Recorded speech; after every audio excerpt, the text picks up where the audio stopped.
Driving his minivan is the only way ABDULMUTALEB earns a living. He says taking passengers around used to bring in enough money, but with the fuel crisis in Sudan, that's no longer the case. We can stay from the day before till the next day waiting for fuel.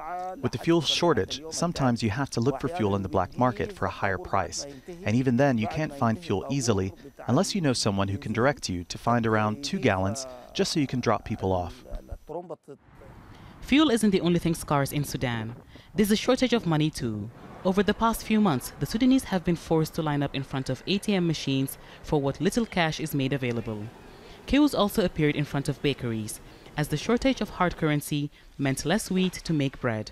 The proposal by the government to lift subsidies on wheat and fuel prompted protests in many parts of the country last week.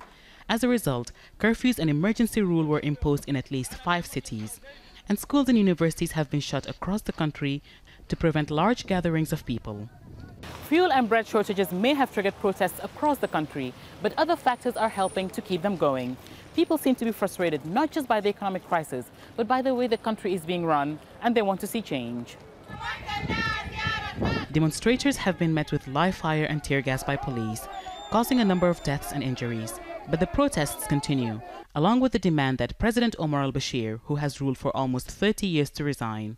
Some analysts say it's time for others to take the lead. This crisis can't be left to the government to solve alone. Other political parties need to come in and join hands to find a way out of the crisis. The crisis is no longer an economy crisis, it's now a political crisis, and people are blaming the government for it. Sudan appears to be at a standstill, with the people on one side and the government and its policy on the other. Hiba, Al Jazeera, Khartoum.